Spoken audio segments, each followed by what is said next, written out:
मोहम्मद पैगंबर सल्लल्लाहु अलैहि वसल्लम ने यह फरमाया था कि उनसुर अखाका जालिमन व मजलूमन।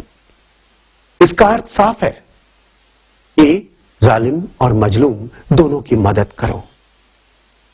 मजलूम की मदद करने की बात समझ में आती है। जो मजलूम है, जो महफूज नहीं है, जिस पर अत्याचार हो रहा है, उसकी हिफाजत कर सकते हैं, पर जालिम की मदद कैसे करेंगे?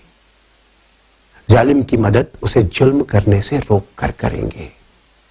जब वो जुल्म करने को निकला है तो उसे अगर हम रोकते हैं, उसको बुराई करने से हम रोकते हैं, ताकत से बोलकर, मन ही मन बुरा समझकर, जब हम ऐसा करते हैं तो बुरा करने वाले व्यक्ति के हाथ बुरा करने से रुक जाते हैं, बुराई की तरफ उसके कदम बढ़ने से रुक जाते हैं। और इस तरह से हम जालिम की भी मदद कर सकते हैं। कभी भूल कर किसी से ना करो ऐसा सलूक जो तुमसे कोई करता तो नागवार होता। तो मैं ये बताना चाहता हूं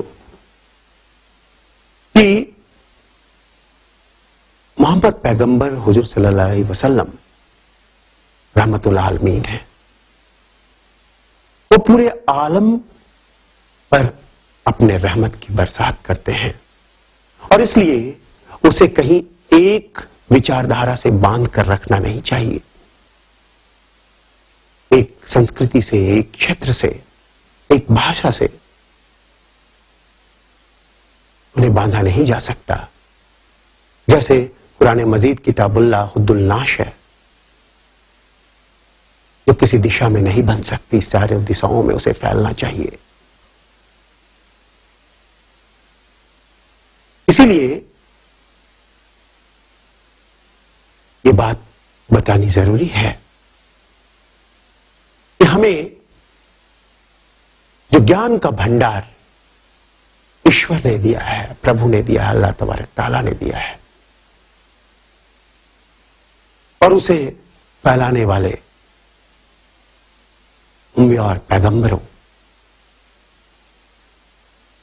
आखिरी पैगंबर मोहम्मद पैगंबर सल्लल्लाहु अलैहि वसल्लम ने जो बातें बताई है और उसे जो जीवन में उतारा है।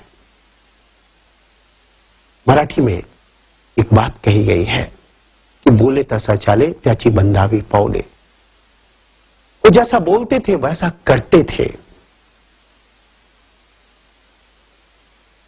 यही कारण है कि उनके विचार पूरी तरह से आज भी सब तरफ उतने ही मौजू हैं, जरूरी हैं हर क्षेत्र में। जब सन 623 ईस्वी में मोहम्मद पैगंबर सल्लल्लाहु अलैहि वसल्लम मक्का से मदीना हिजरत करके गए और वहां जब बाहर से आक्रमण होने लगे तो वहां मुख्तलिफ मज़ाहिब के लोग रहते थे। वे मोहम्मद पैगंबर सल्लल्लाहु अलैहि वसल्लम के पास पहुंचे। एक सभा हुई और उस सभा में आपने कहा, हुब्बुल वतन मिनल ईमान, वतन से मोहब्बत मेरे ईमान का बड़ा हिस्सा है। इसलिए वतन का कानून,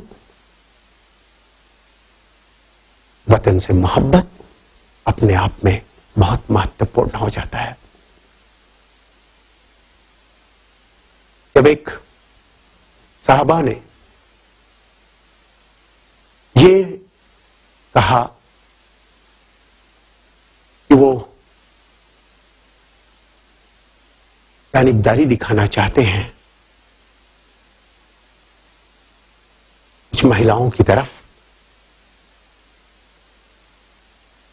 तो आपने साफ साफ फरमाया कि कानून सबके लिए एक जैसा है।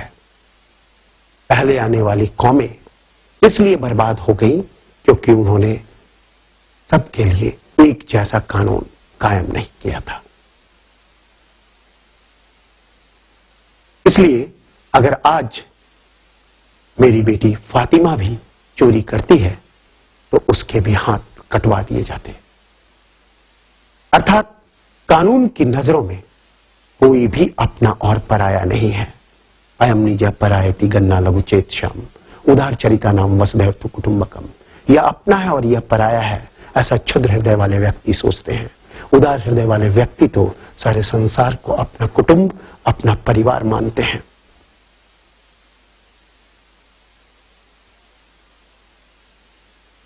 तो मेरा यही संदेश है कि जो हुजूर का संदेश है, मोहम्मद पैगंबर सल्लल्लाहु अलैहि वसल्लम का जो संदेश है, वो पूरी इंसानियत के पास पहुंचना चाहिए। वो पूरी इंसानियत के लिए दिया गया संदेश है। धर्म, जाति, भाषा, क्षेत्र, संस्कृति से ऊपर उठकर जो संदेश है उसे संदेश के रूप में देखना चाहिए, उसे फैलने देना चाहिए। सत्य